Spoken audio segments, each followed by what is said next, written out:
kino kibakola ki? Kino ente zaffe mwe zinywera. Tuteekamu amazzi tugapampinga okuva ku ddaamu ne zituuka wano zinywa mu ttaanizi ne zinywera ne mu kali ka traf kali akalala. Babuyita water traf mu Luzungu. Okay. Buno buntu amazzi gye gava mwasima kisime oba mwakisangawo ekidiba? Ddaamu eyo twagisima busimi.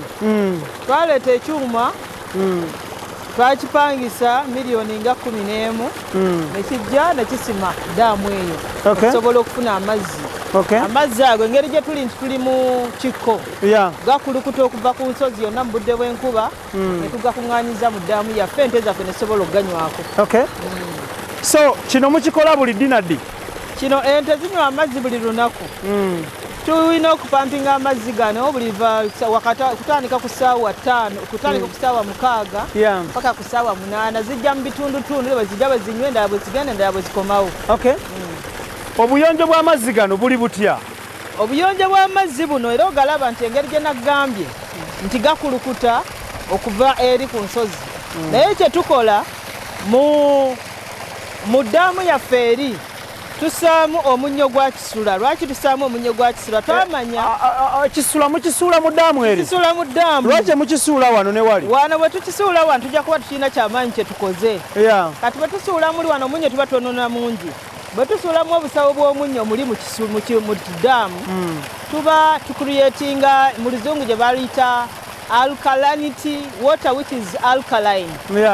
Amazzi agalimu olunnyonnyo tuba tukendeeza enjoka eziba zimultiplyinga mu mazzi gaffe ag'ente. Naye nga tuteekamu kirala kyonna gayonja. Extra Digest mugoba nsonga tutunuulira wano we tuli ku section y'ente. Tuli ku section y'ente era nga saawa eno bali mu kufiiringa pondi zino amazzi ente akadde akatali kawala ente zigenda kujja zinywe. I think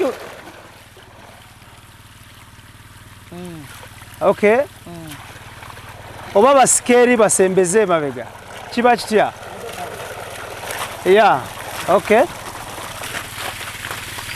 That's good. So tutunuulira ennima n'okulunda. At the end of the day abantu yongera osikeko emabega basobole okuba nga bagetinga inspired balime era balunde. Ente zino zinywa, so wano saawa eno bali mu kufiiringa pondi zino ente zisobole okuba nga zifuna amazzi ge zinywa. Amazzi bagapika okuva mu ddaamu eri ne gajja wano. Ddaamu ezisinga gavumenti yalina project esima ddaamu. Ebyatuuka ku project za gavumenti eza ddaamu mwabimanya? Tetwala kudda mu byayita. So ddaamu mwagyesimira. Ku kyalo kuno kwonna besides mwe banyini ddaamu waliwo abalala basobola okujja ne bakosa ku ddaamu yammwe ente zaabwe ne zinywa? Era abantu bakozesa ddala amazzi gano bagakima. Tetulina wano Luzzi by the way. Bakima kuno amazzi gano abantu ku kyalo kyaffe gano amazzi baganywa. Ente zaabwe zinywa kuno, embuzi zinywa kuno. Naye kati engeri gye tutaafunye enkuba emala sizoni eno twabakomyeko ne tubagamba kuba nabo bakitegeera bwe tubeera ddaamu bwejjula tubaleka ne bakola ki ne baleeta ki embuzi zaabwe ente zaabwe ne banywesa ne booleza ne kuno ku gundi. Naye kati amazzi tegaaweze twabagambye omanyi ku luno musooke mulinde sizoni eddako. Extra Digest mugoba nsonga Ibrahim Mukasa ge mannya gange. Kino tukikulaze embeera ogirabye wano bali mu kugezaako okuteeka amazzi muno. Ente zigenda kujja mu bbanga eritali lya wala zisobole okuba nga zinywa amazzi gano. Mukyala Grace ogambye abantu banywa amazzi gano. How safe is this water? Amazzi gano tegali safe nnyo kubanga nkugambye gayita okuva ku gundi wansi okutuuka wano. Owekitegedde kye nkugamba nti siga mayonjo ennyo agali awo era nkugambye naffe ogawente tusooka gateekamu munnyo omunnyo gwa kisula okendeeza obungi bw'amaki g'enjoka agaba gajjidde mu mazzi ago.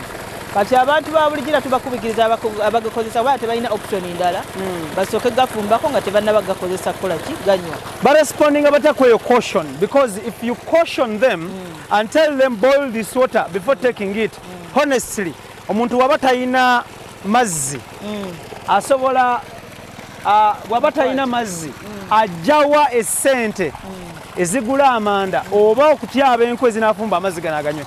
Era ekirungi oyogedde ku nkwera enkuba zisenya muno mu faamu tetubagaana kusenya nku kasita batatema miti gyaffe eminene era osanze obutititi nga babutemye busobola okukala tubaleka ne basenya enku ne bagenda ne bafumba amazzi gaabwe. Okay. Alright, katugendeko wali ku dam tulabe dam exactly wano tumazeewo Exodigest Mugoba Nsonga Ibrahim Mukasage manya gange Steven ogamba otya yogerako konnyo oli bulungi gyebaleko abatulaba ono mwami bamuyita Steven nojja kwongerako ku ddoboozi Steven okolangani ku faamu eno yogerako nnyo nnyo. Okay, bitambula bitya? Bitambula bulungi.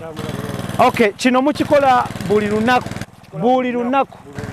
Okay, twesera ku makya saawa 4 twesera saawa zino okiza ku amazzi gabeeramu kinywa amazzi kirungi tetukola. Okay. Okay, kale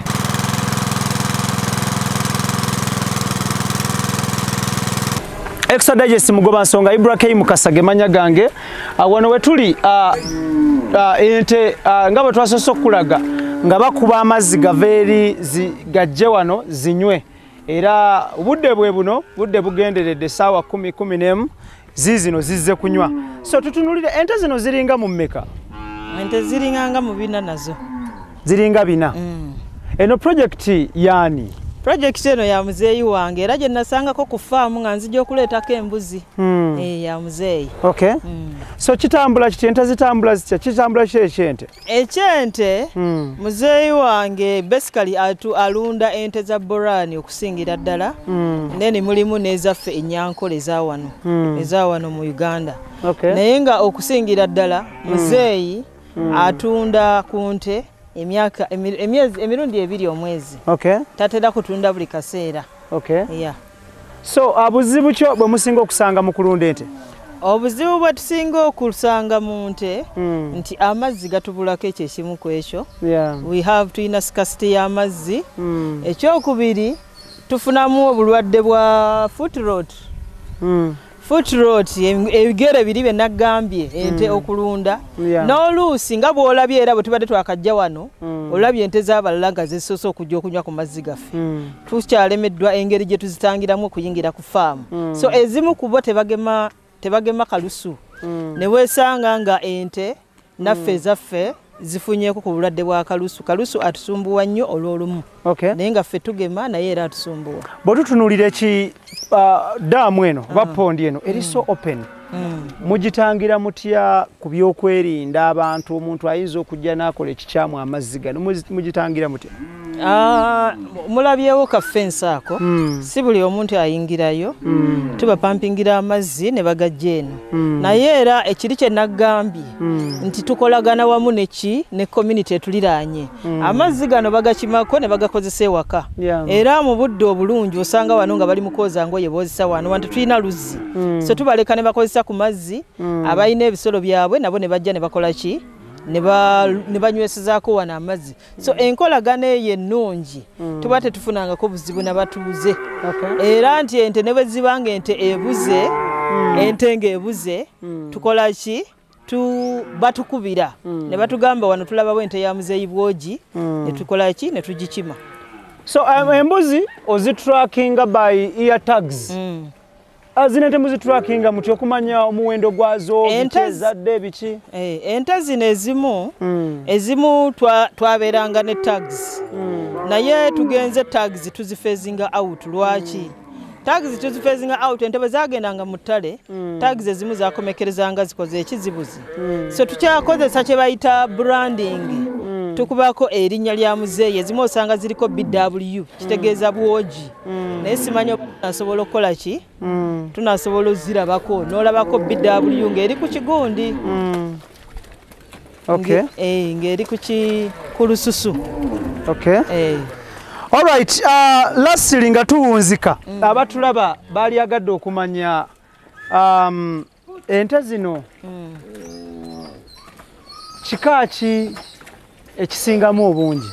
Ekikamu nekisingamu obungi tuyinamu nte za Burani. Ze ziriwo ezo? Ente za Burani zente zino zolaba zino eza kitakataka ze zitalina mayembe. Bo zino obwo buyembe obumpi ennyo ezo. Ekika ekyo ennume yeriwa. Iri yagenze eri. Burani zino zisubuka Kenya, bannakenya baatooka zikola ki? Kati naffe tufuna olulyo olumu endyo zino tuzifuna mu bannaffe. Netugenda ng'Essemba bule netugenda ng'Erwenge netugula mu farmers abatero zijje Kenya. Ne tuzireeta wano ne zirinyereza ffe. Singanga omusana gwase nnyo ebbula ly'amazzi mulikola mutya? Kuba kati ddamu yiyo tulaba eringa eyagala okkalira. Damu bwekalira era tuba tukomye. Naye kye tutera okukola tutera okupangisa ebimotoka okuva ku district. Ne tuleeta amazzi, ekimotoka kimu nga kireeta ng'omutwalo gw'amazzi. Lita mutwalo? Lita mutwalo tusobola okireeta ne tuyiwamu n'amazzi ne gasobola otutwazisa paka bwe tulinda enkuba eddala nekola ki? Netusanga. So ziri ku free range. Zitambula ne zirya. Zitambula ne zirya. Mulinawo system ya paddock?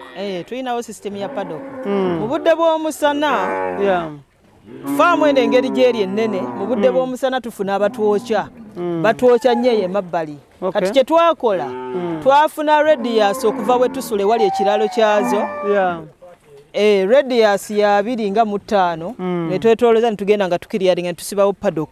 So mu budde bw'omusana tuzijja eri gye zibadde zisooka ne ziryako ne tuzizza mu paddock ne zijjulirizaako nga tezinnabakola ki? Kutuuka waka. So era mu paddock omwo tuziteekamu mu budde buli obw'omusana nga guyitiridde mungi naddala mu budde nga mu June July nga bamaze otwokya eri. So on average mukama litanga mmeka ez'amata era mukamisa system kyeyama mukosa byuma oba mukono? Ente tutera kama mugafu ga kunywa bunyi ezino zibulani inyana ziyonka buyonsi kumacha tukamayaga okunywa yitanga 5 10 kale yekyo akyagala kugamba zikula mangu zibulani zikula mangu emyezi mukaaga eba bulani nkulu. Okay. Wow. So tetuzikama nnyo abaana basobola okukola ki era okwewala nti obugira amataago ennyana tuzireka ne zigenda ne maama waazo ne zirya enkulu nga n'ennyana bwe ziyonka. Era oziraba ennyana zizo. Tutunulire okufuuyira enkwa muzikola mutya enkwa because ndaba nti mpitirivu nnyo zino mukola mutya ku kyenkwa? Tufuuyira lwa mukaaga. Buli lwa mukaaga mufuuyira? Okay. Tetugenda kubanga tusukkawo wano bakuyisaani amanya omulundi omulala? Steven. Steven tukwebaza nnyo okubanga otunnyonnyoddemuko. Tetugenda kubanga tusukkawo wano akataleke ka mukyala Grace. Abantu ebiseera bisinga bayingira ebintu by'okukola farm nga bali mu myaka 67 retirement. What is your take over that? Retirement sandiwagidde muntu kusooka ku retiringa nadda mu bulunzi ne mu bulimi.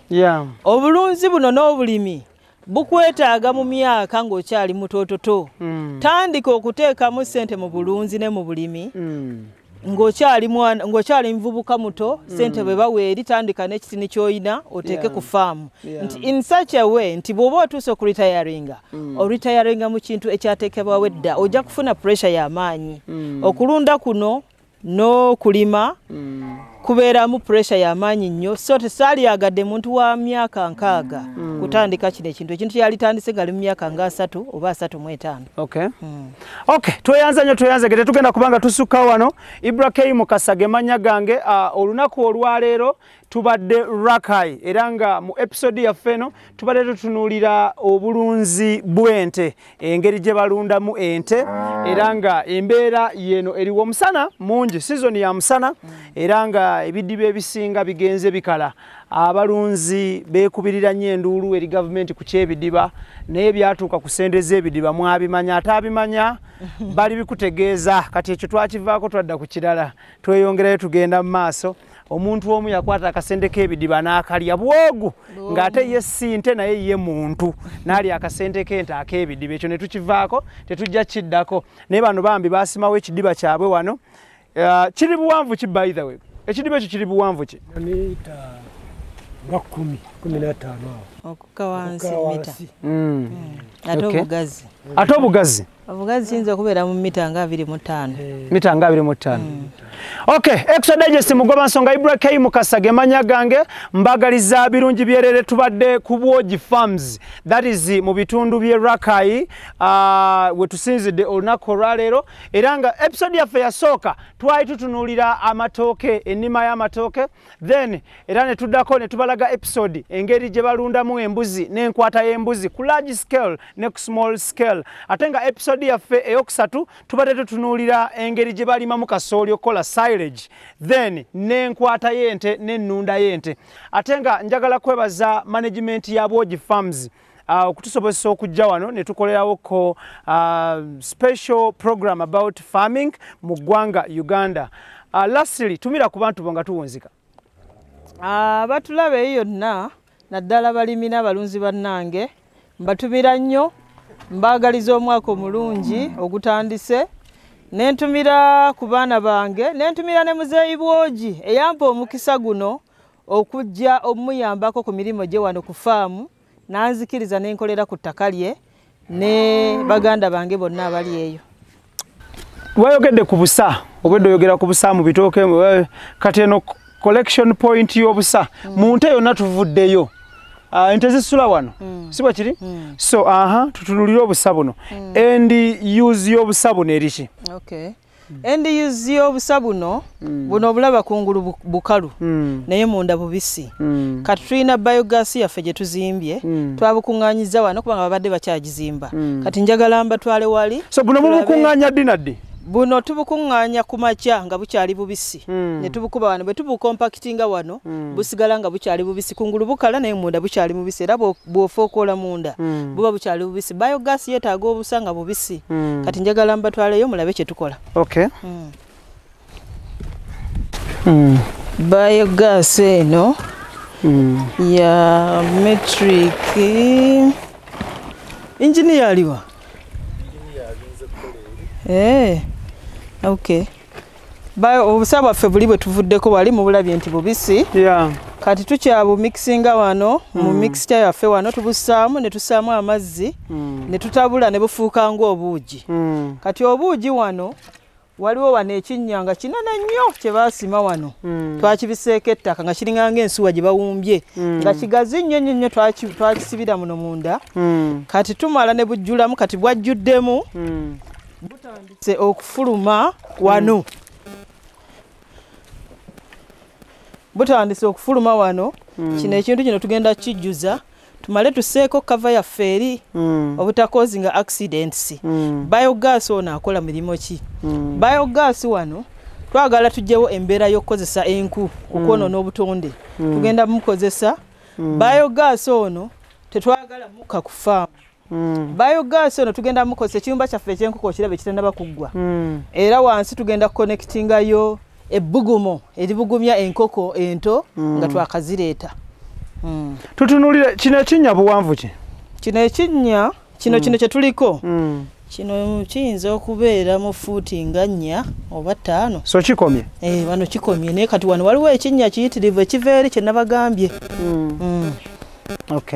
so buno obujja muno buvaawa obujja muno buvudde wali mu kutabula bwali mu kutabula kati wano waliwo ekyotolovu kikye nabagambye ekiringa ensuwa obutuukira kati twagala tujjuze wano tumale tufixingeko eririidi ne muli bwe tujja okujjanga buli bioproduct gye bayita mu luzungu slurry gye tugenda okujja bioslurry tugijje muno tugitwalenga mu lusuku kati buno bonna bene bunajjula bioslurry ejja kujjanga muno gye tugenda okujjangamu tugitwalenga so kyatandise okukuba gaasi gwe mufumbisa tekinnaba engine yabadde yagenda mu Christmas n'atugamba akomewo asange nga wano wonna tumaze okujjuzaawo obusa. So wano weetaaga bbanga ki okujjuzaawo obusa? Olwaleero mu buli ngeri tugenda kuba nga tujjuzaawo obusa. Okay. Kuba tutaddemu emmotoka z'obusa ndowooza nga 7. Okay. Nga erefu 7. Okay. Zijjuddemu nga betutabulamu. Lwaki obusa buno lwaki sibooteeka ku bitooke? Busa ki? Obubisi? Obubisi obwo obuteeka ku bitooke bwokya ebitooke. Bulina kusooka kubanga bukalu ate nga bumazeewo akabanga. Naye ate ekitali ku bwambuzi. Obwambuzi bwo newe befulumiza lwaleero n'obukuŋŋaanya osobola obussa ku bitooke tebulina buzibu. So eno sisitimu yaki? Eyo sisitimu kigenda kuba kisaanikira kya kuno. Kino kisaanikiramu amalo kikola? Mugenda kusitula muteeke kuli? Tugenda kisitula wano abantu nga 15. Bamala? Tujja kisitula. Ndabanga abatono. Nga 2. Mujja kwetaaga abantu 5. So tugenda kisitula tukiteeke wano. Okay. Granada yaffe ndowooza mwagirabe gye nabagamba gye tuteekamu gye nabagamba luli gye tuteekamu kasooli. Yeah. Okay. Okay, kale yembeera eyo. So ente, amata, okulya ennyama, obusaate bwo buno bukola gaasi. Gaasi ajja kufundikira nga yayasa amataala muno, afumba, okugolola engoye, okukyajinga amasimu. Because amasanyalaze eno amasanyalaze era gatukyali wala nnyo gakutuuka mu gavumenti eno gajja kutuuka ziri wa gavumenti eziddako gajja kutuuka katusabe gajja kutuuka lubadde sibayo berisobola okugabaleetera terisobola anyway kale yeyo embeera eriwo kale mubeere bulungi.